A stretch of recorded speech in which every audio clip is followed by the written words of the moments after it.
Bonjour à tous. Alors comme on est très nombreux et que la salle est grande, je vais m'efforcer, autant que faire se peut, même si j'ai un début de rhume, à parler aussi distinctement que possible, parce qu'on me fait souvent le reproche que les gens qui sont au fond n'entendent pas toujours ce que je dis. Alors je vais essayer de m'y employer. En tout cas, merci à tous d'être aussi nombreux pour un sujet aussi technique.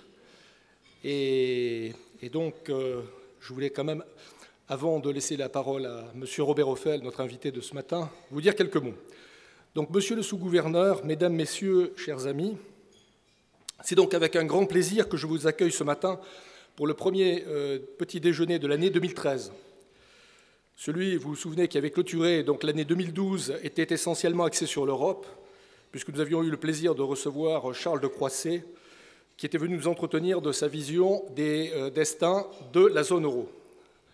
Ce matin, en revanche, je vous propose de nous concentrer davantage sur la France et sur la réforme de son système bancaire.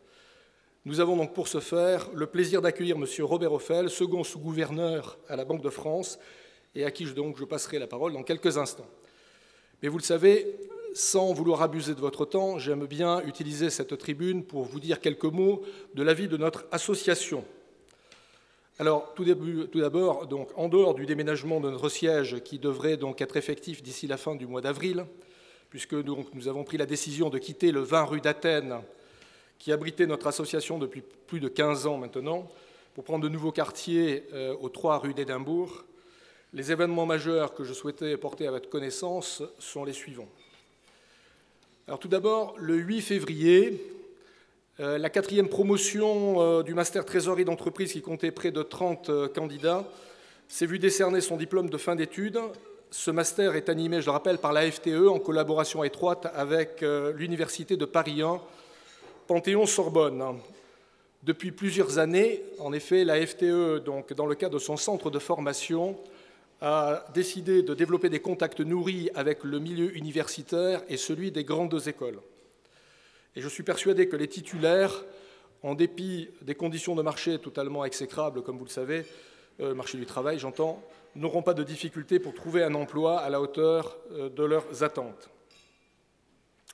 Le deuxième élément, c'est que le 7 mars prochain, la délégation Nord-de-France, qui est basée à Lille et qui est animée de manière très dynamique par Jean-Marc Lemierre, a décidé, en partenariat avec de grands sponsors, d'organiser une demi-journée d'études axée sur le CEPA, le thème étant J-330 jours, j'entends, pour le CEPA, sommes-nous prêts et comment l'être? Un sujet d'actualité urgente, car dans moins d'un an, vous le savez, le CEPA sera devenu une réalité. Le 3 avril, nous aurons le plaisir de recevoir, lors de notre prochain petit déjeuner, le commissaire général à l'investissement, M. Louis Gallois, qui viendra donc nous parler de compétitivité et de redressement productif. Je suis persuadé que ce sera un grand moment d'écoute et de pédagogie, et je compte donc naturellement sur votre participation active. Le 4e point que je souhaitais également porter à votre connaissance concerne donc le document que la FTE a publié le 5 octobre dernier à propos de la question clé du financement des entreprises industrielles et commerciales. Vous le savez, c'est un sujet qui nous a beaucoup animés en interne. Et donc, il en est résulté un document qui explicitait 11 propositions couvrant 5 axes majeurs: le renforcement des fonds propres de nos entreprises, le financement fondé sur la monétisation de créances commerciales, la transparence des informations relatives au financement bancaire, la formation des financiers, les entreprises de taille intermédiaire face au marché obligataire et enfin donc, la banque publique d'investissement dont on a parlé il y a très peu de temps quant à sa constitution. De son côté, début février, le ministre de l'Économie et des Finances, Pierre Moscovici, diffusait une synthèse des propositions visant à renforcer la trésorerie des entreprises. La FTE a ainsi pu constater que parmi les 11 actions préconisées, 5 d'entre elles figuraient dans le dossier de la FTE, comme par exemple l'amélioration du fonctionnement de l'assurance-crédit ou le développement de l'affacturage à un coût compétitif. Je suis donc très heureux, naturellement, de noter que l'association a pu non seulement prendre part au débat sur un sujet majeur pour la bonne marche de notre économie, mais également contribuer de manière constructive à l'élaboration de mesures pragmatiques et essentielles pour faire face à la pénurie des financements bancaires due essentiellement à l'augmentation des risques intrinsèques et à un renforcement des réglementations. Enfin, la FTE a également été très active dans le débat concernant le projet de loi de séparation et de régulation des activités bancaires en France. En reprenant les 4 volets du projet de loi, la FTE a élaboré un two-pager qui met clairement en exergue la position de notre association.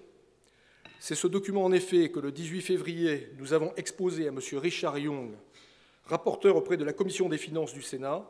C'est cette synthèse qui nous a également servi de main courante lors de la réunion le 21 février dernier à Bercy avec l'un des conseillers principaux du ministre de l'Économie et des Finances. L'un comme l'autre ont été très attentifs à nos préconisations, à nos arguments visant à limiter, par exemple, la filialisation des activités spéculatives pour compte propre ou la mise en évidence d'une zone grise au sein de laquelle on a placé le market making essentiel pour nos opérations de financement obligataire ou de capital. De même, nos interlocuteurs ont été très sensibles à nos remarques concernant la non-prise en compte du shadow banking exercé par les hedge funds largement responsables de la crise de 2008, ou notre préconisation d'un déploiement géographique coordonné et quasi-simultané pour ne pas créer d'avantages compétitifs au détriment des grandes banques françaises et donc de nos entreprises. Mais rassurez-vous, monsieur le sous-gouverneur, je ne vais pas déflorer totalement le sujet que vous avez souhaité traiter ce matin devant nous. Robert Ophèle, vous êtes un homme discret mais puissant. Discret car le Ouzou reste muet s'agissant de votre personne. Puissant car vous êtes largement intervenu sur tous les sujets de fond qui ont concerné à la fois l'Institut d'émission, mais également la place financière de Paris depuis plus de 30 ans. Vous êtes âgé de 55 ans, diplômé de l'ESSEC, avec une spécialisation en économie, finance et comptabilité. En 1981, vous intégrez la Banque de France où vous effectuez l'essentiel de votre carrière. En effet, après 3 années passées au sein de la direction en charge du contrôle des banques, vous décidez d'exercer vos talents d'économiste à la direction des études et statistiques monétaires.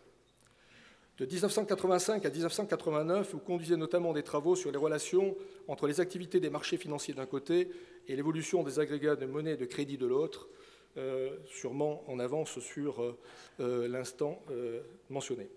Après avoir été détaché durant 2 ans auprès de la Réserve fédérale de New York, vous revenez en 1991 au siège de la Banque de France en tant que chef du service du budget, puis comme directeur financier du contrôle des gestions, poste que vous occuperez jusqu'en 2006. En juin 2009, vous êtes nommé donc directeur général des opérations de la Banque de France, et à ce poste, vous supervisez les opérations de marché relevant de la mise en œuvre de la politique monétaire, de la gestion des réserves de change, des opérations en euros pour compte propre et des opérations réalisées pour le compte de la clientèle de banques centrales étrangères. Parallèlement, vous assurez également la supervision des systèmes de paiement, des infrastructures de marché. Vous participez également aux réflexions relatives aux questions de stabilité financière, tant sur le plan national qu'international, avec en particulier des problématiques macro-prudentielles en interaction avec le comité de Bâle ou le Financial Stability Board. Vous êtes membre du comité de direction de la Banque de France, naturellement. Vous êtes très impliqué dans les travaux de nombreuses structures de la place de Paris. À ce titre, vous êtes coprésident du comité national du CEPA, cher à la FTE, président par délégation de la CP, vous êtes membre du conseil de l'AMF et administrateur auprès de la Caisse des dépôts, que je crois vous allez rejoindre dans un moment. À ce titre, naturellement. Second sous-gouverneur depuis début 2012, vous êtes plus particulièrement en charge en interne, c'est-à-dire de tout ce qui concerne la gestion des activités de la banque, notamment le réseau et ses nombreuses activités. De plus, le gouverneur Christian Noyer, je crois, vous a chargé du plan de modernisation du réseau à l'horizon 2020, dossier lourd et très structurant pour la Banque de France. Vous êtes un boulimique de travail qui disposait d'une capacité d'analyse et d'absorption de dossiers hors normes. Vous abordez toutes ces missions avec une facilité déconcertante, m'a-t-on dit. Vous faites preuve d'un profond intérêt, d'une grande curiosité pour tous les sujets dont vous avez les responsabilités.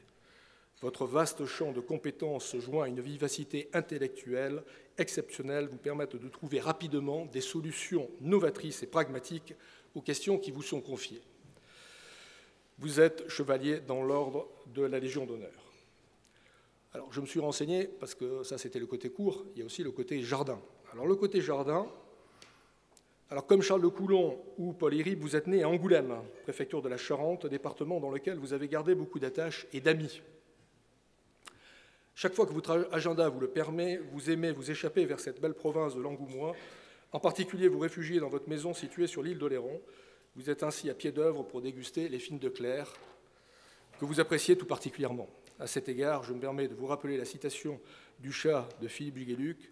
Les huîtres sortent hermaphrodites. Quand elles sont femelles, elles sont marraines Oléron, et quand elles sont mâles, elles deviennent parrains Oléron. Mais en plus de faire volontiers la nique à Brillat-Savarin, on m'a signalé également votre goût particulier pour la bonne chair, puisqu'à vos moments perdus, vous tentez de faire de l'ombre à Escoffier, Ducasse au Robuchon, illustrant parfaitement l'adage « Dites-moi ce que vous mangez, et je vous dirai qui vous êtes ». Humainement, vous êtes d'une grande simplicité avec vous-même et dans vos rapports avec autrui, et vos collaborateurs en particulier. Rien ne vaut l'art de l'amphitryon pour cultiver la fidélité en amitié, ce dont témoignent largement vos amis d'enfance ou corélégionnaires de l'ESSEC. Voilà, vous nous avez donc mis l'eau à la bouche. Il ne vous reste plus qu'à nous régaler avec le plat de résistance que j'intitulerai volontiers « Les nouvelles réglementations bancaires, quelles conséquences pour nos entreprises ?» Je vous cède donc bien volontiers le micro. Merci à tous. Mon point principal ce matin sera le suivant. Actuellement, la demande de financement est limitée en raison de la faiblesse de l'activité économique. Certains disent d'ailleurs l'inverse plutôt. Certains auraient tendance à dire que l'activité économique est limitée en raison d'un manque de financement. Ce n'est pas mon analyse. Donc je pense qu'il y a une demande de financement limitée et que cette demande limitée est globalement satisfaite. Mais lorsque cette demande augmentera à nouveau avec le cycle économique qui ne manquera pas de se renverser prochainement, il n'est pas certain que notre système bancaire puisse y faire face dans le cadre réglementaire actuel, faute notamment de dépôt de clientèle.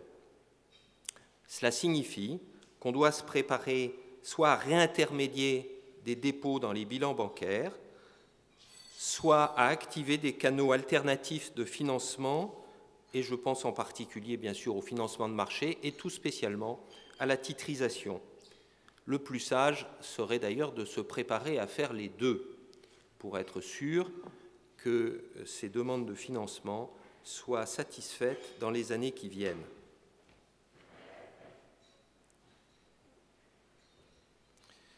Si vous le voulez bien, je vais d'abord faire un bref état des lieux. Les entreprises françaises sont largement endettées, mais le flux de crédits nouveaux se réduit, essentiellement faute de demande.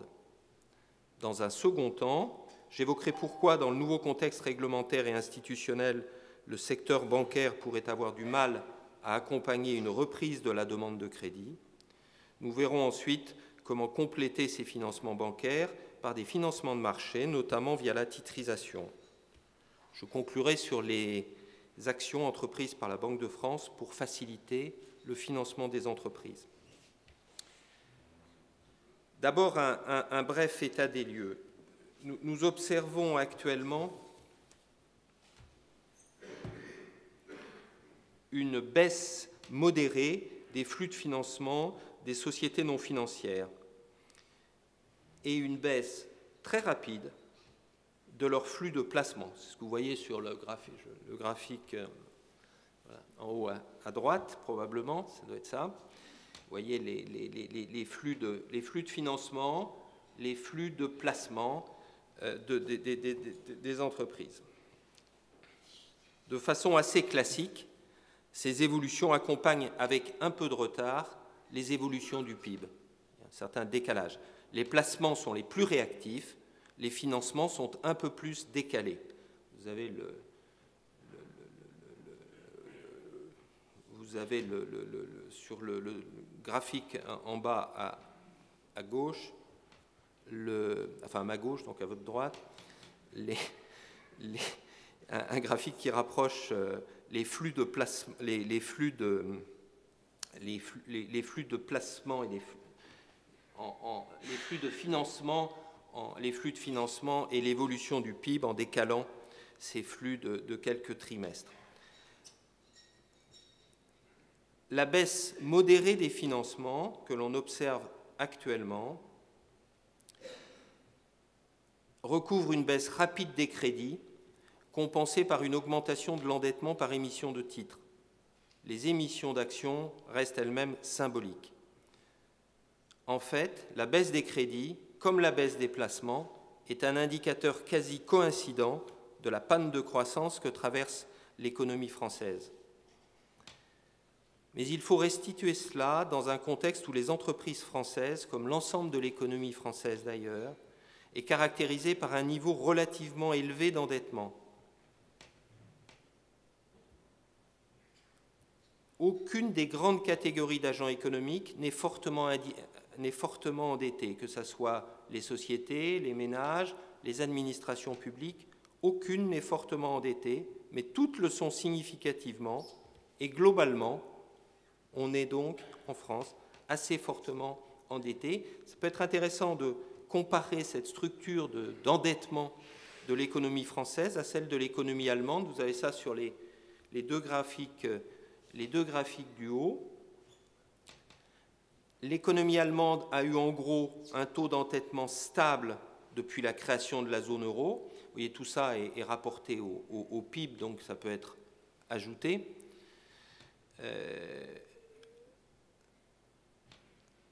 Donc cette stabilité a recouvert, pour le taux d'endettement de l'économie allemande, a recouvert une tendance au désendettement des entreprises, c'est la partie bleue en bas,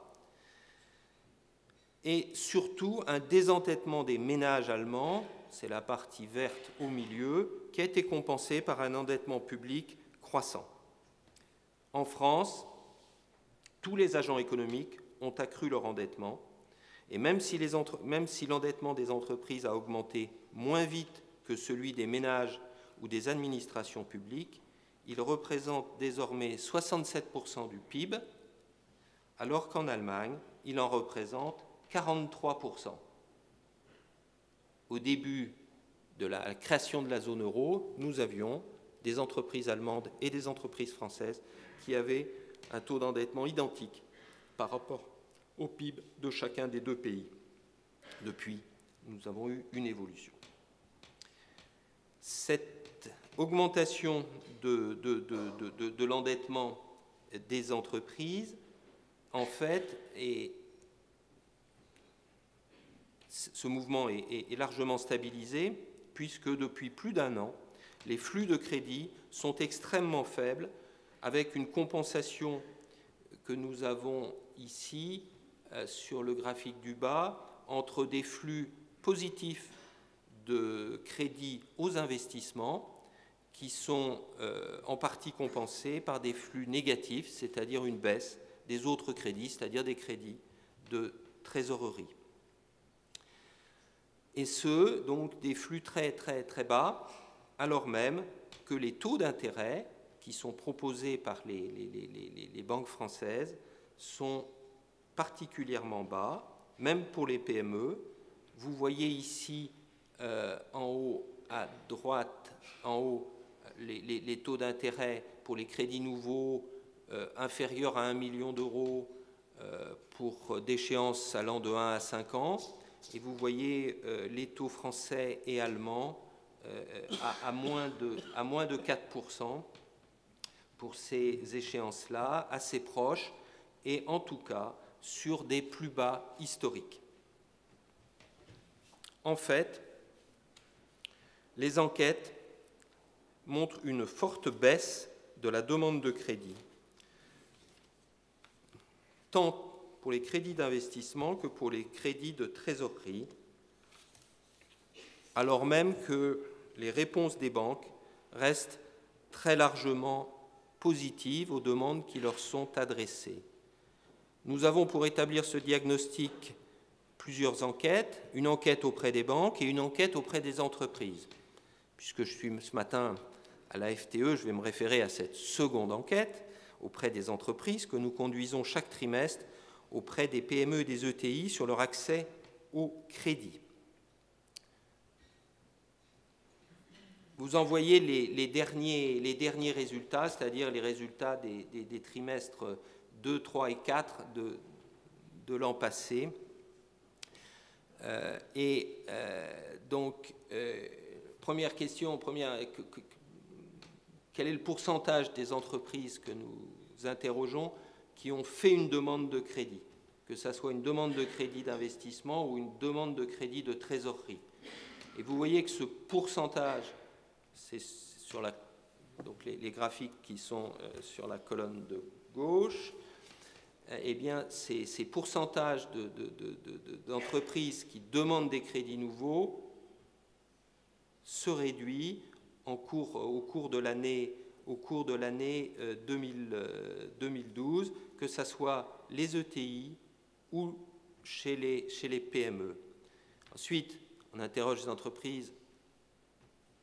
Quelle est la réponse que les banques vous ont apportée à votre demande de crédit? Et le pourcentage des entreprises qui ont une réponse positive à plus de 75% sur le crédit qu'ils ont demandé est globalement extrêmement élevé et stable. Vous voyez que, par exemple, pour les crédits d'investissement, nous sommes à plus de 90%, entre 90 et 95% de réponses favorables pour un crédit accordé à plus de 75% de la demande. Et ça, quand on dit à plus de 75% de la demande, ça veut dire que sur 90% de réponses favorables, il y a 85% de réponses qui sont à 100% et 5% qui sont entre 75 et 100%, avec un bémol que vous observerez sur les réponses positives aux demandes de crédit de trésorerie aux PME, sur lequel vous voyez une baisse progressive en cours d'année 2012, puisque là maintenant nous sommes passés en dessous de 70% de réponses positives. Cela étant, je crois qu'on peut légitimement conclure qu'il n'y a actuellement, globalement, pas de rationnement des entreprises sur leur accès au financement, que ce soit sur les marchés pour les grandes entreprises ou via le crédit bancaire pour les PME et les ETI. La véritable question, pour moi, est en fait celle de la capacité de ces canaux, marchés ou banques, à répondre à la demande accrue de financement qui ne manquera pas de se manifester lorsque le cycle économique se renversera. La qualité de cette réponse déterminera la vigueur de la reprise, car c'est elle qui permettra aux entreprises, à vous, d'investir, de porter le cycle de production, de créer des emplois et de la valeur. Or, rien ne me semble acquis à ce stade. J'évoquerai successivement des questions de solvabilité, de rentabilité et de liquidité. Je serai bref sur la solvabilité, car les banques françaises sont en très bonne position sur ce plan.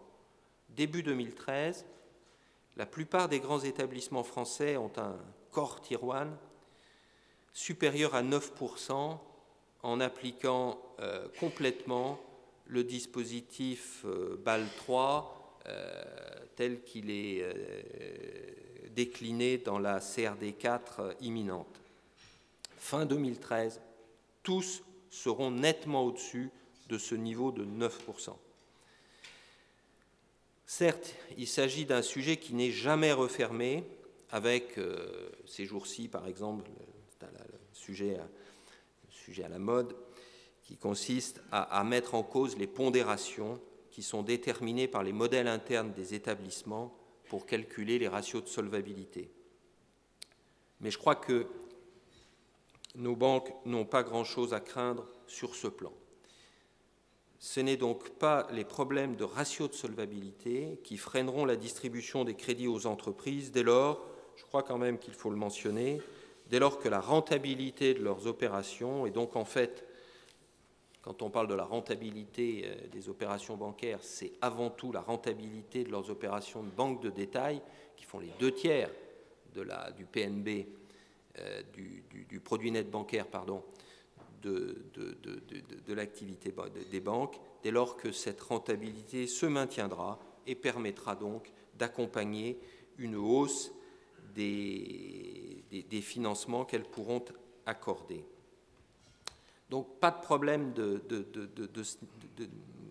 sur ce volet-là. La question de la liquidité est la plus délicate.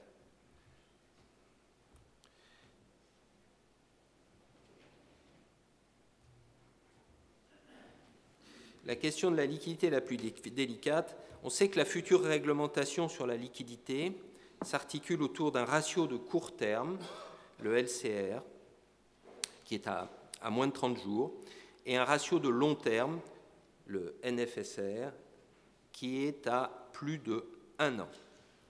Le premier devrait être respecté progressivement à compter de 2015, le second devrait entrer en vigueur en 2019. Or, ces deux ratios privilégient les ressources stables de la clientèle de détail.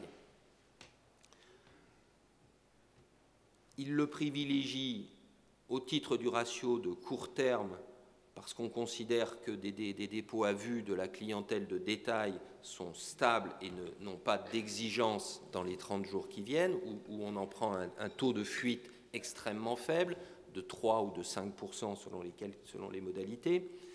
Et sur le ratio long terme, on considère de façon symétrique que ces ressources seront toujours là dans 1 an, sont à plus d'1 an, pour 80% de leur encours. Donc un rôle très central pour ces ressources de la clientèle de détail. Or, les banques françaises sont handicapées sur ce plan, car leurs ressources clientèle de détail ont été, via les incitations fiscales apportées aux divers produits, ces ressources clientèle ont été siphonnées par l'assurance vie d'un côté et par l'épargne réglementée, largement centralisée à la Caisse des dépôts, de l'autre.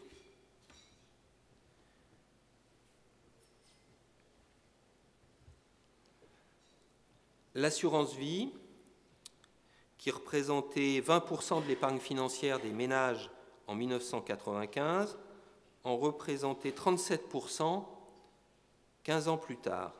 C'est la courbe verte du graphique du haut.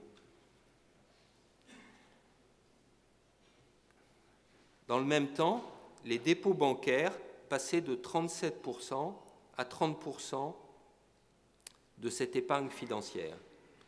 Vous avez ici sur ce graphique les 3 formes d'épargne financière intermédiaire par les banques, intermédiaire par les assurances, intermédiaire par les OPCVM.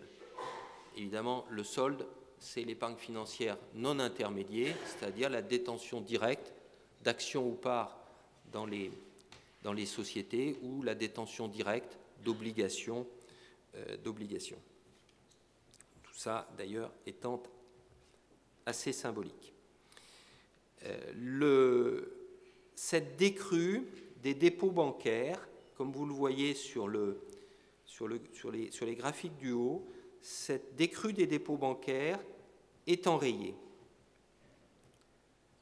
depuis quelques trimestres, mais c'est l'épargne réglementée. Cette épargne réglementée qui représente désormais environ plus de 30% des dépôts, que ce soit épargne réglementée au titre du livret A, du livret bleu, du LDD ou du LEP, plus de 30% des dépôts. Donc à l'intérieur des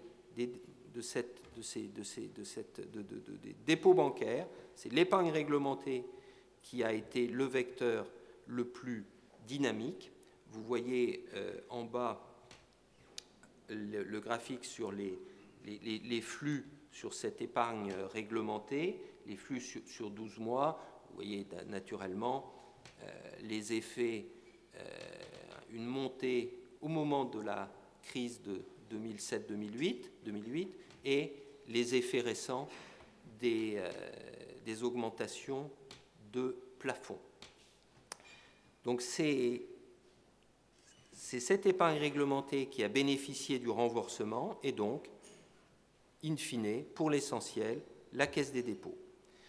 Le mouvement illustré sur ce graphique en bas à droite se poursuivra d'ailleurs, toutes choses égales par ailleurs, avec la poursuite annoncée de la hausse des plafonds du livret A. Les ratios de liquidité vont donc être mordants, et ce, d'autant plus que la situation actuelle, qui est satisfaisante au titre du ratio de liquidité compte tenu des dernières modifications qui ont été apportées en début d'année au calcul de ce ratio, eh bien, cette situation actuelle est quand même, il faut en avoir conscience, améliorée par les modalités de conduite de la politique monétaire. Le système d'allocation de liquidités, banque centrale, par ce que l'on appelle le fixed rate full allotment, c'est-à-dire le fait d'accorder sans limite le refinancement demandé dès lors que le collatéral est apporté en garantie. Ce système fixed rate full allotment, conjugué avec les deux opérations conduites à 3 ans, il y a maintenant un peu plus d'1 an, se traduisent par un important excédent de liquidité qui améliore singulièrement le ratio de liquidité court terme, LCR, un peu aussi le ratio de long terme, et surtout le LCR, puisque les ressources sont à plus de 30 jours, en l'occurrence, ils sont même à plus d'1 an actuellement, puisque les VLTRO étaient à 3 ans d'échéance, et c'est encore 2 ans à courir, et que les excédents de liquidité qui sont constatés en face, ces excédents de liquidité constituent des actifs liquides pour ceux qui les détiennent. Et donc, c'est une opération qui améliore les ratios de liquidité des établissements bancaires en général. Mais ces opérations à 3 ans tomberont mécaniquement en 2015 et on ne peut pas fonder une politique d'allocation du crédit sur le maintien permanent d'un système d'allocation illimitée de la liquidité banque centrale. Et donc, il faut se préparer à ce qu'un jour, ces modalités puissent être régularisées, voire revenir au dispositif antérieur où l'allocation de liquidité n'est pas illimitée. Bon, je ne m'étendrai pas vraiment à ce stade sur le ratio de long terme parce que 2019, ça paraît lointain et en plus, ce ratio doit faire l'objet d'un réexamen sur le fond. Il est en période d'observation et de même que le ratio de court terme a été modifié en cours de cette période d'observation qui se termine, autant le ratio de long terme, on peut penser qu'il sera lui aussi modifié, mais il faut avoir conscience du fait que c'est un ratio qui peut favoriser une transformation à l'envers, hein, il peut obliger à financer des crédits courts par des ressources échéancées longues, hein, puisque, par exemple, on considère que 50% des crédits aux entreprises qui auraient pourtant une échéance inférieure à 1 an, 50% de ces crédits aux entreprises doivent être financés par des ressources à plus d'1 an.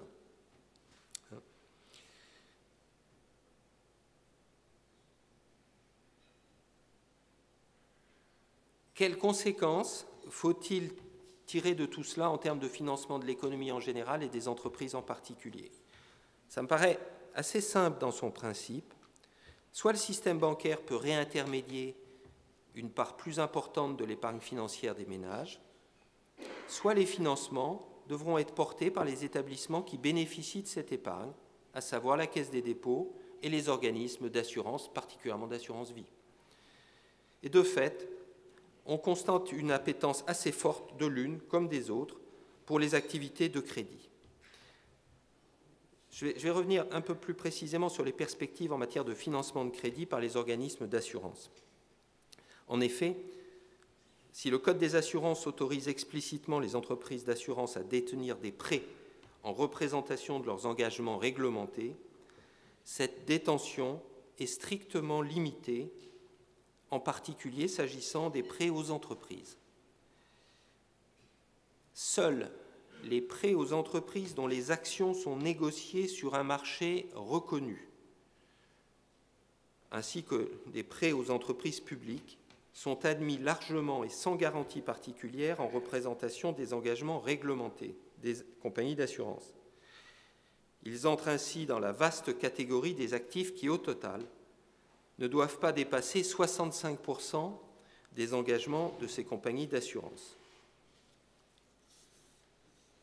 Les parts d'organismes de titrisation ne sont quant à eux admis que si elles sont négociées sur un marché reconnu, encore la notion de marché reconnu, mais là dans la limite des actifs dont l'enveloppe globale est plafonnée à 5% des engagements réglementés. Cette notion de marché reconnu est donc cruciale. Elle renvoie en fait à deux choses. D'abord, les marchés réglementés des États de l'espace économique européen, ainsi qu'aux marchés des autres pays de l'OCDE en fonctionnement dit régulier, qui ont défini de ce fait des conditions de fonctionnement d'accès au marché, d'admission aux négociations et qui respectent des obligations de déclaration et de transparence. Quand on regarde concrètement à quoi tout cela correspond, on s'aperçoit que c'est une définition très restrictive pour la partie française, puisque par exemple un marché comme Alternext n'est pas un marché reconnu, alors même qu'il respecte les critères imposés au marché en fonctionnement régulier des pays tiers. L'achat en direct par les compagnies d'assurance de prêts aux entreprises ne peut donc concerner que des prêts aux grandes entreprises et quant aux autres, on est conduit à passer par des montages à partir de fonds communs de FCT, par des montages qui constituent souvent des mécanismes d'évitement réglementaire avec un passage en Irlande, une cotation au Luxembourg et enfin tout ça les rend éligibles à l'enveloppe dite des 5%.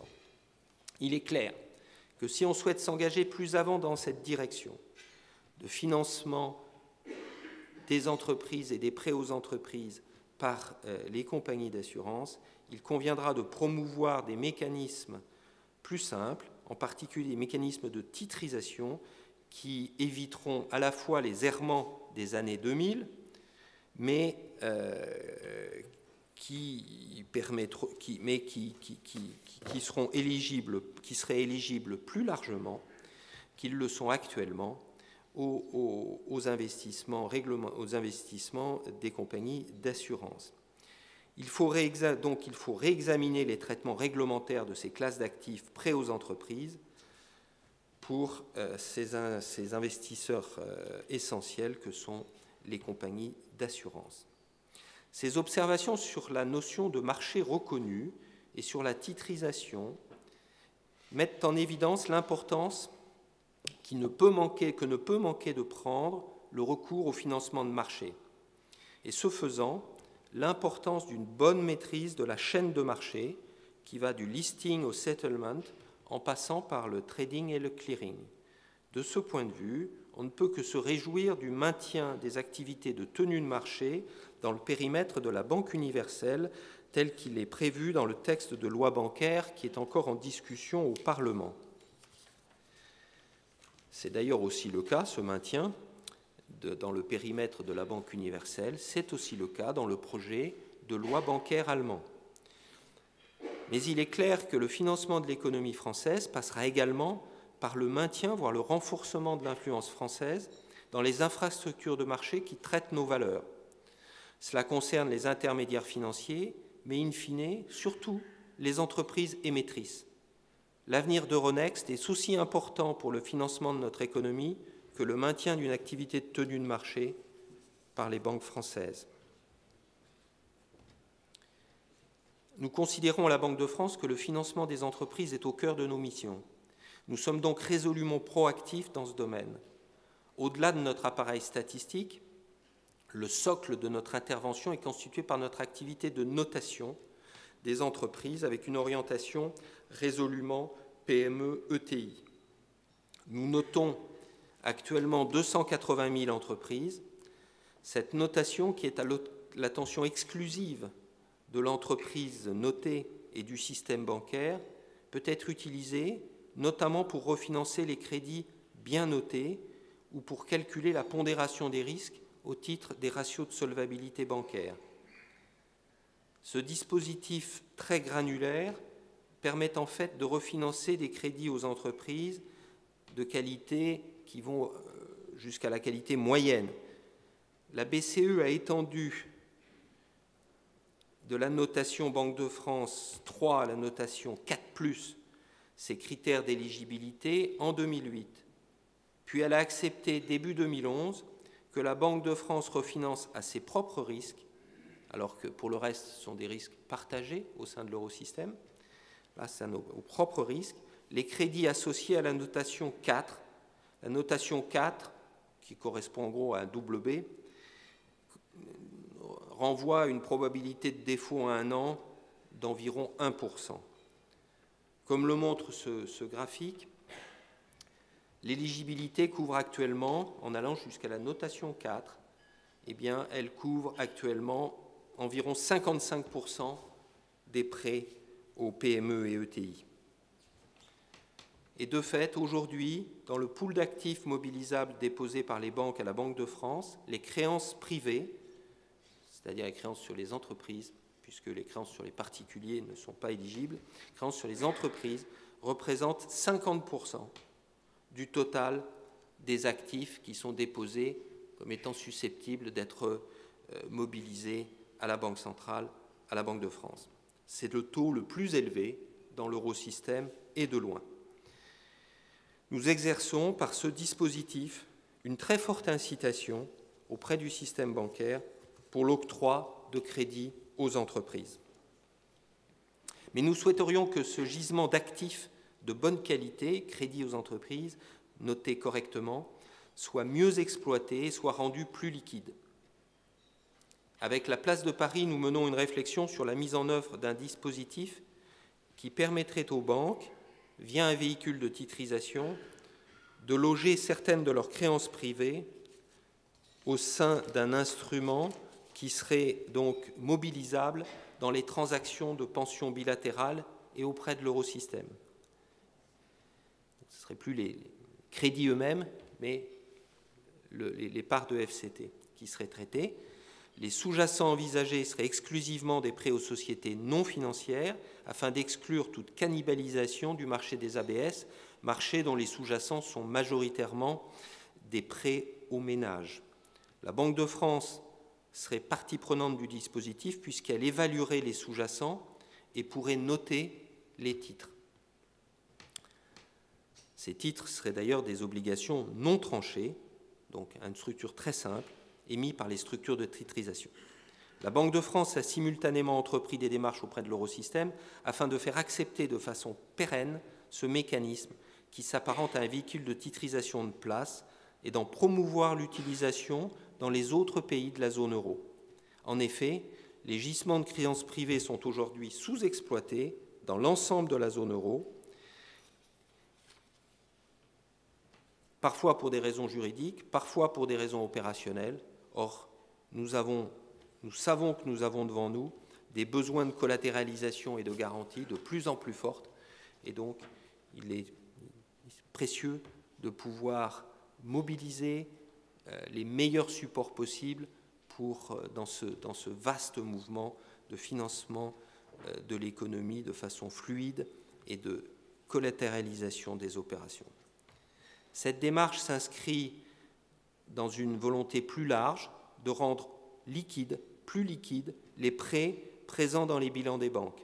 Ainsi, en parallèle, la Banque de France a initié une réflexion sur la possibilité d'assigner à chaque ligne de prêt, à l'instar de ce qui est pratiqué pour les titres négociables, l'équivalent d'un code ISIN. L'avantage d'un tel système serait double. Il rendrait beaucoup plus simple la manipulation et la mobilisation des créances privées, notamment dans le cadre d'opérations de repo bilatéral ou tripartite. Il réduirait le risque d'une double mobilisation comme collatéral des prêts, il faciliterait leur cession et rendrait beaucoup plus fluide le financement possible des prêts aux entreprises, en particulier par les compagnies d'assurance. Si nous voulons être au rendez-vous de la reprise économique, qui ne manquera pas d'intervenir, nous devons engager dès maintenant ces réformes et la Banque de France s'y emploie du mieux qu'elle peut. Je vous remercie de l'attention que vous m'avez portée. Merci beaucoup.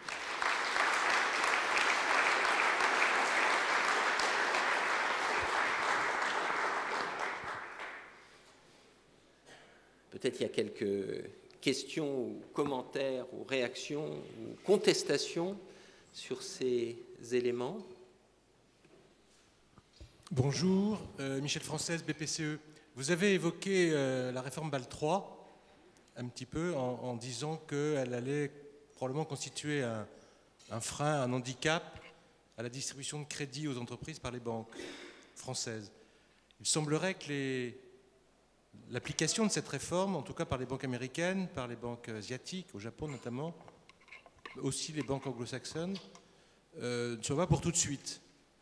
Est-ce que vous ne craignez pas que l'application en France et en Europe, ou en tout cas dans la zone euro, risque d'accroître le fossé ou la difficulté de financement des entreprises?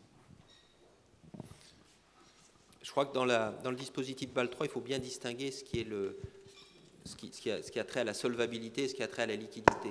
Sur ce qui est trait à la solvabilité, j'ai indiqué, pour moi, ce n'est pas l'affaire est derrière nous. Les banques françaises sont largement au niveau et donc ça ne sera pas un frein, je ne pense pas, à la distribution globale de crédit. Ça peut pénaliser certains segments de crédit, en particulier des crédits très longs qui doivent faire l'objet de swaps pour pouvoir être nourris, et les swaps en question ayant une charge particulière en titre de la nouvelle approche. Mais globalement, les ratios de solvabilité ne sont pas un problème pour les banques françaises et je n'ai aucun doute sur le fait que les États-Unis appliqueront ce dispositif assez rapidement. Il y a actuellement des discussions techniques qui ont lieu, mais les engagements qui ont été pris par nos partenaires américains sont très clairs là-dessus. Le point qui pose problème, c'est la liquidité. C'est la liquidité et d'ailleurs, d'abord j'observe que le dispositif LCR a été bouclé à Bâle très très récemment, puisque c'est en janvier qu'on a fixé les dernières ou les presque dernières dispositions. Il y en a encore une qui est en suspens et qu'on regarde, qui est l'éventualité de prendre en compte dans les actifs liquides des actifs qui seraient mobilisables auprès de la Banque centrale. Donc ceci est encore sous observation, même si on sait que ça ne pourrait être retenu que de manière marginale. C'est encore sous observation. Mais j'observe que dans la CRD 4, ce n'est pas mis en œuvre, c'est juste préparé. Donc l'Europe n'a pas forcé les feux sur cet aspect-là, et nous attendons de voir en effet comment dans les autres juridictions ces dispositions de liquidité Bâle III seront déclinées. Cela étant, nous sommes dans un horizon qui est de 2015 et le dispositif bâlois qui est prévu pour 2015 prévoit une montée en puissance progressive, puisqu'on commence avec un ratio de 50% et on monte par des marches de 10 points chaque année. Donc on voit qu'on a un peu le temps. Mon message, heureusement, je dirais heureusement qu'on a du temps. Je fais l'hypothèse qu'un jour, ce dispositif sera effectivement mis en place. Et s'il est effectivement mis en place, du fait de la structure de l'épargne financière en France, le système financier français est en position délicate. Et ça veut dire qu'en effet, on a le temps, mais il faut s'y préparer. Soit on prend un certain nombre de mesures qui réorientent l'épargne financière des ménages en faveur du système bancaire, soit on permet aux autres acteurs d'intervenir activement dans le financement des entreprises. Que ça soit l'un ou que ça soit l'autre, ça veut dire qu'il faut revoir un certain nombre d'incitations ou de réglementations. Nous avons le temps de le faire. Aujourd'hui, donc le ratio n'est pas arrêté. Même s'il était arrêté, on aurait une progression régulière. Aujourd'hui, de toute façon, nous le respectons en particulier via le système de refinancement banque centrale qui donne un accès illimité à la liquidité dès lors qu'on a du collatéral et qui permet donc d'acheter des actifs liquides et respecter le ratio en perdant de l'argent en général. Voilà, sans limitation, nous devons nous préparer à ce que ce système, un jour ou l'autre, d'accès illimité à la monnaie centrale, ce système soit régularisé et qu'on revienne dans un système traditionnel. Nous avons le temps, mais ce n'est pas parce qu'on a le temps qu'il ne faut pas le commencer tout de suite. C'est un petit peu la même chose pour les marchés. Ce n'est pas parce qu'aujourd'hui les besoins de financement sont relativement limités qu'il ne faut pas investir les marchés et prendre l'habitude d'être connu par les marchés pour pouvoir, le moment venu, les solliciter en fonction des besoins qui monteront. Donc, je crois qu'on a le temps sur ces aspects-là. La solvabilité qui va être d'application à partir de janvier de 2014, hein, c'est ce qu'on envisage dans la CRD 4 là, qui va sortir, ne nous pénalisera pas.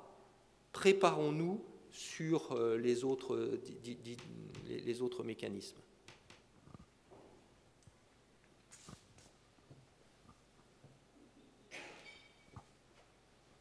Bonjour, Daniel Biernet, vice-président de la FTE. Vous nous avez clairement expliqué des sujets techniquement assez compliqués. Et en gros, vous nous avez dit que pour que le financement à l'économie ne soit pas paralysé, il faut que les crédits soient en face des dépôts et qu'il y a pour ça deux solutions. Les dépôts en France n'étant pas tellement dans les bilans des banques, soit on autorise ceux qui ne sont pas les banques, c'est-à-dire essentiellement les collecteurs d'assurance vie à prêter, soit on transforme la réglementation essentiellement fiscale pour que les dépôts sortent de l'assurance vie et reviennent dans le bilan des banques.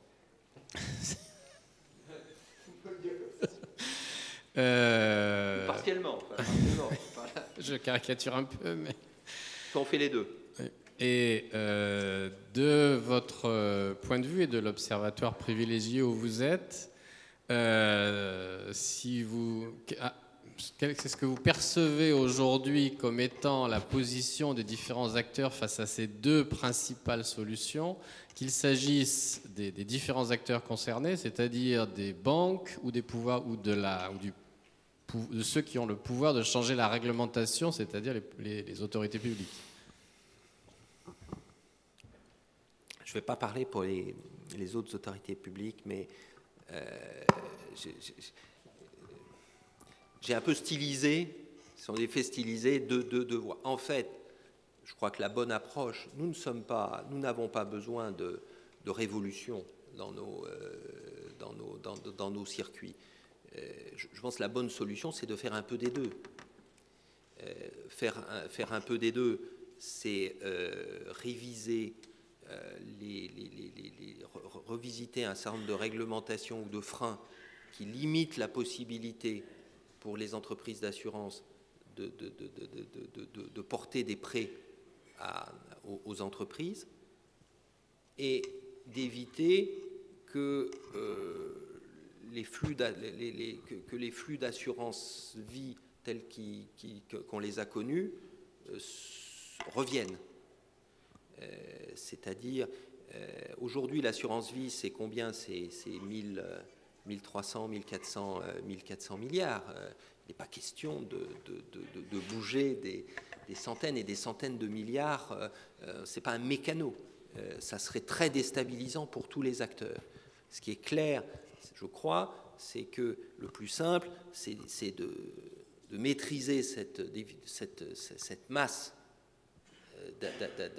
d'assurance vie, éviter qu'elle grignote plus avant les dépôts bancaires et par ailleurs permettre ce type de financement. Donc je dirais qu'il faut faire un peu des deux, parce que personne aujourd'hui n'est prêt à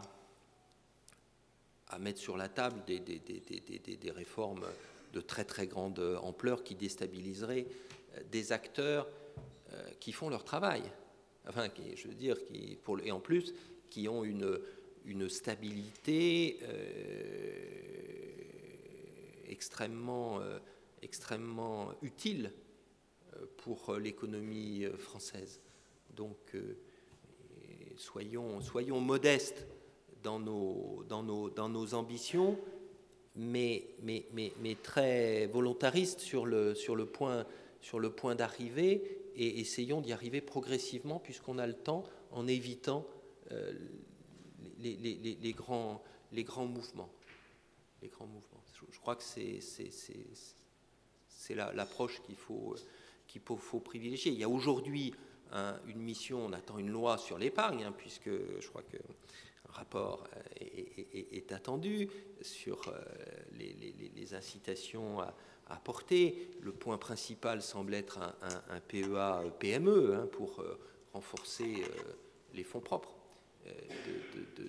Je n'attends pas à ce qu'il y ait de grands bouleversements. Mais il ne faut pas se tromper, je crois, d'orientation. Parce qu'autrement, on va au-devant de problèmes le moment venu. Et aujourd'hui, on ne s'en rend pas compte. On ne s'en rend pas compte parce que finalement, l'économie est tellement atone qu'il n'y a pas de besoin fort de financement.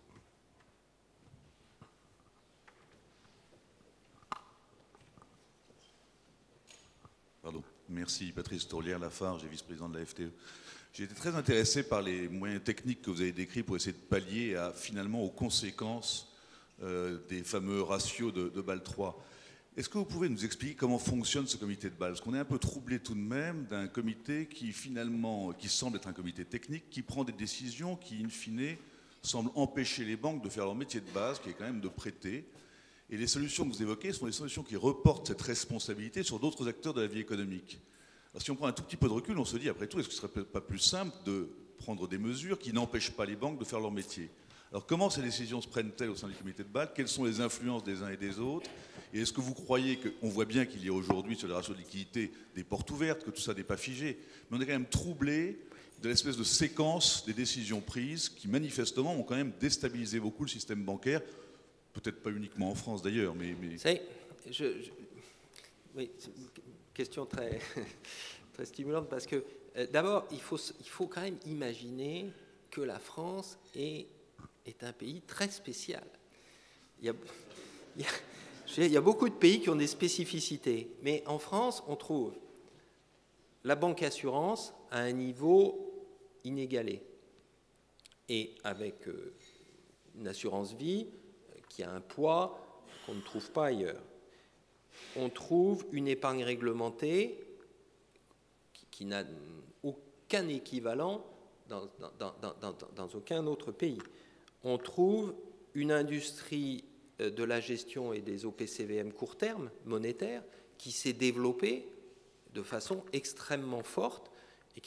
Alors, je reviens sur ce que j'ai dit. Plusieurs de ces caractéristiques, on les trouve ailleurs. Mais la conjonction de tout ça, on ne le trouve qu'en France. Ce qui fait que quand on évoque un certain nombre de problématiques au comité de Bâle, j'y reviendrai, avec les collègues, très très vite, on se trouve dans une situation où on est les seuls, ou quasiment les seuls, à défendre telle ou telle position, et les autres nous regardent et disent, mais qu'est-ce que c'est que cette histoire? Vous n'avez pas de dépôt. Vous avez des crédits, ça fait 130% de vos dépôts. Mais comment ça? Ah ben oui, mais les dépôts, c'est parce que c'est dans une filiale d'assurance vie où je les ai mis dans un OPCVM qui m'achète des certificats de dépôt. Mais des certificats de dépôt, c'est un produit de marché, c'est échéancé, c'est à 1 mois, donc ça va tomber. Ah oui, mais derrière, ce sont des dépôts de... Bon. Alors après, on dit, mais comment ça se fait qu'on empêche les banques de faire leur métier? Le métier des banques en France, il s'exerce dans un contexte qui est un peu particulier. Et dans la communauté des superviseurs, des grands pays, ce qui nous paraît en France empêcher les banques de faire leur métier, pour eux, ça consiste à dire, ben non, ça leur permet de le faire dans des conditions de stabilité et de robustesse qui sont les bonnes. Donc je dis ça parce que selon les endroits... Alors ensuite, qui sont ces gens du comité de Bâle? Alors, le comité de Bâle, c'est en gros deux représentants des superviseurs pour chaque grand pays. Donc ils réfléchissent sur un certain nombre de thèmes. Ils sont maintenant mandatés par le FSB ou le G20 pour réfléchir et proposer des évolutions spécifiques suite à quand même la crise énorme qu'on a eue en 2007-2008, de dire comment on fait pour...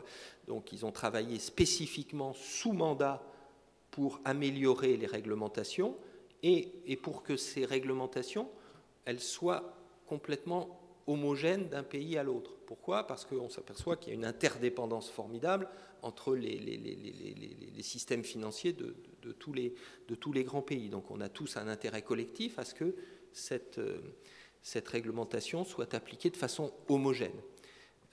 Donc les superviseurs se réunissent et quand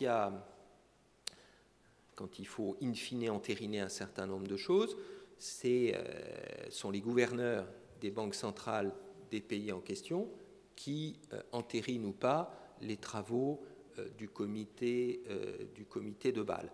Ensuite, je dirais, il faut transposer ça en droit national, et on le fait ou on ne le fait pas. On prend des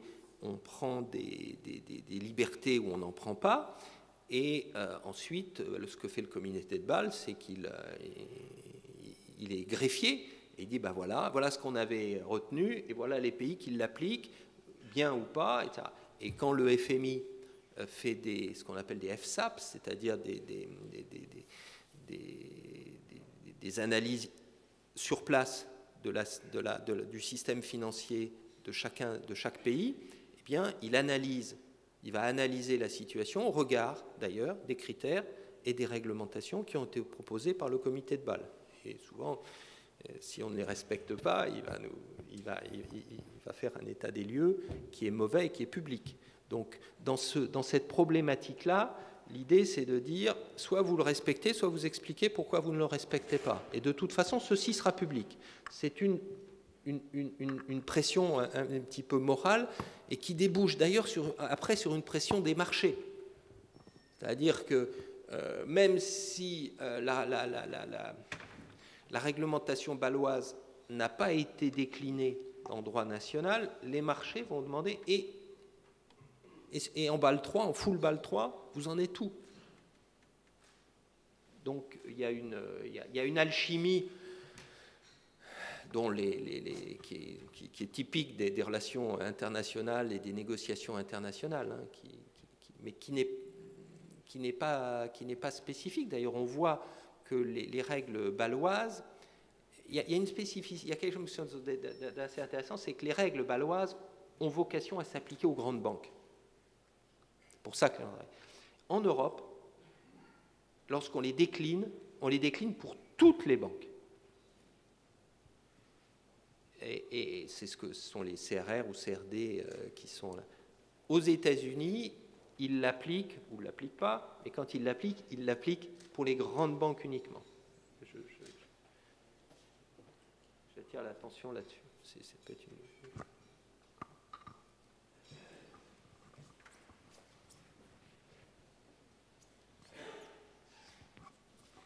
François Schlumberger. Je voudrais revenir, Monsieur le Gouverneur, sur la distribution de crédit. Comment est-ce que vous expliquez la différence de perception, je dis bien de perception, entre les statistiques que vous exposez, et dont je ne doute pas qu'ils sont globalement positives, vous l'avez dit, sauf peut-être sur la distribution de crédits d'exploitation, et le ressenti des entreprises, probablement pas tellement celles qui sont dans la salle, mais les ETI et les PME, qui disent rencontrer des difficultés ou craindre des difficultés à lever des crédits, et qui du coup peut-être, mais enfin je commence peut-être à répondre, excusez-moi, à ne pas solliciter les crédits. D'ailleurs, vous-même, vous avez hésité dans la présentation initiale en prenant la phrase des deux côtés et en disant que votre sentiment... Non, j'ai pas hésité. J'ai présenté Pardon. les deux et j'ai dit Et vous n'avez pas choix, hésité. il est dans ce sens-là. Comment Mais est-ce que vous il expliquez y a une les- autre thèse qui pourrait dire...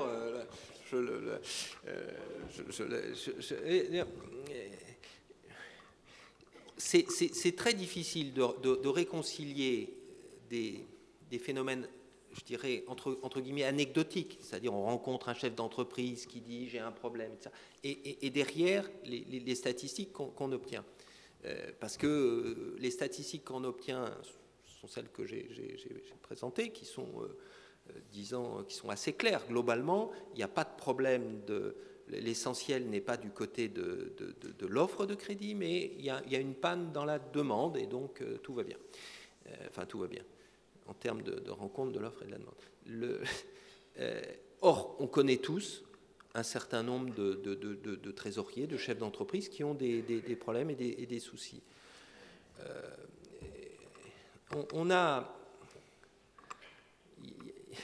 Il y a une enquête BCE auprès des entreprises et des PME qu'on décline dans tous les pays, dont la France, mais qui est une fois par semestre.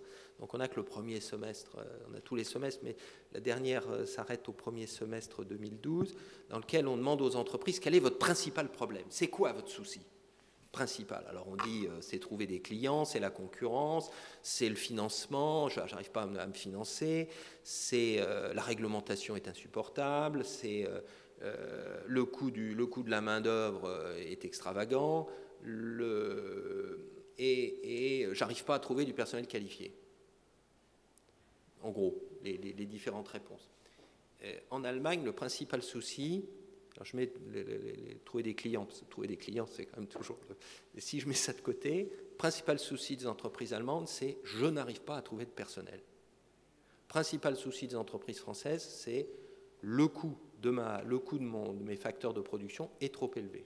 Je ne veux pas dire qu'ils ont raison, mais c'est ce que les gens disent. Et dans aucun cas, ils ne disent le problème de financement, c'est mon souci, c'est un souci important. C'est toujours quelque chose qui existe, bien sûr, mais qui est marginal. Et en France et en Allemagne. La seule grosse différence, c'est celle que j'indique. Et donc, pour moi, à ce stade, ça reste anecdotique, les problèmes de financement d'entreprise. Ça, c'est global. Mais quand on regarde sur certains créneaux, c'est difficile. Trouver des crédits très longs en partenariat public-privé pour financer un grand projet d'infrastructure qui va nécessiter derrière un montage complexe du système bancaire, ça aujourd'hui, c'est très difficile parce qu'on charge beaucoup en solvabilité ces montages financiers qui sont sous-jacents à ces prêts très longs.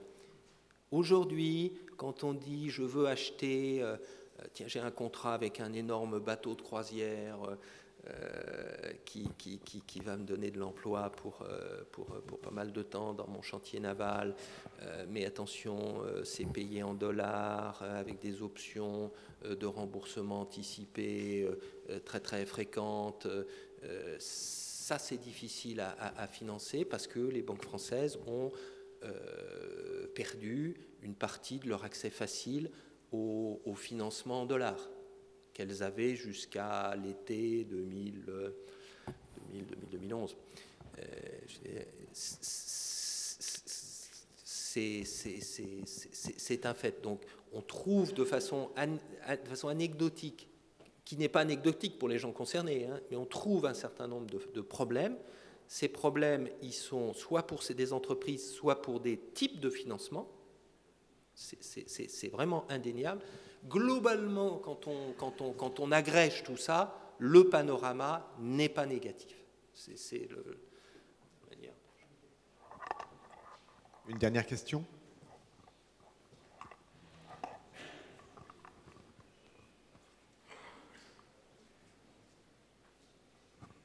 Hérault, président de la F2I et président de la commission placement de la FTE. 480 milliards d'euros, c'est à peu près l'encours de la gestion monétaire, vous en avez dit un mot tout à l'heure. Et il y a aujourd'hui investi en titres d'État, en titres bancaires, en titres d'entreprise, en billets de trésorerie. Oui. Il y a deux risques majeurs aujourd'hui qui pèsent sur l'industrie de la gestion monétaire. C'est une baisse supplémentaire des taux monétaires de la BCE. Et deuxièmement, c'est la mise en place du projet de taxe sur les transactions financières en Europe, qui va taxer à la fois l'intérieur des fonds monétaires et en même temps, effectivement, les porteurs. Et la question que je pose, c'est quel est l'intérêt de la Banque de France, de la BCE et des instances européennes de tuer l'industrie de la gestion d'actifs, puisqu'on sait qu'en France, la gestion monétaire est une source de revenus très importante. Et à la fois que les entreprises sont satisfaites de cette gestion. Deux aspects dans votre question. La première, c'est l'aspect taxe. La BCE n'y est pour rien. Et vraiment, l'idée de la double taxation est problématique, en effet. Plus que la double taxation, ce qui me perturbe, c'est le fait que ça ne soit pas appliqué partout. Et en particulier, même à l'intérieur de la zone euro. Ce qui serait un peu extravagant. Je crois que le Luxembourg a d'emblée indiqué qu'il ne comptait pas entrer dans cette logique-là. Donc il y a un problème pour moi, le principal problème de la taxe, c'est le problème de périmètre. En plus, derrière, il y a la double taxation qui est problématique. Je crois qu'on a évité la double taxation des repos à l'entrée et à la sortie quand même. Mais bon, enfin, tout ça n'est pas... L'autre sujet, c'est de dire, en effet, la baisse des taux d'intérêt a quelque part, je veux dire, les frais de gestion, pour parler clair, proportionnellement à la rentabilité du produit dans un dispositif où le taux d'intérêt est très très bas, pose problème. Et comme en monétaire, on est quand même obligé d'être très très très très court, on ne peut pas aller chercher du rendement sur des échéances ou des produits plus longs, c'est problématique. C'est clairement un aspect qui est intégré dans les réflexions du Conseil des gouverneurs lorsqu'il réfléchit à l'évolution de la politique monétaire. C'est clairement des éléments qui sont pris en compte parce que c'est vrai que nous sommes sensibles à cela parce qu'on a une industrie qui est particulièrement élevée, importante, mais c'est aussi le cas dans d'autres pays. Je peux vous assurer que beaucoup de gouverneurs ont ça en tête. Et quand il y a les évolutions possibles à la baisse des taux directeurs, du taux principal, mais aussi du taux de la facilité de dépôt, hein, là, le grand débat de savoir si le taux de la facilité de dépôt pouvait être négatif ou pas, ce qui est quand même pas indifférent sur la problématique que vous évoquez. Cette question-là est clairement pris en compte dans les réflexions du Conseil. Pour la taxe... Là, pour le coup, nous ne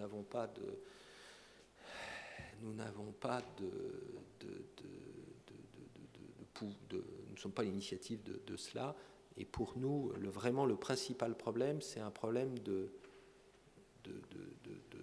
périmètre géographique d'application, au-delà d'un certain nombre d'aspects, je dirais, techniquement absurdes. Monsieur le gouverneur, au nom de l'ensemble des participants à ce petit déjeuner, je tiens à vous remercier d'abord d'avoir bien voulu accepter de nous confier un petit peu de votre agenda que je sais particulièrement chargé.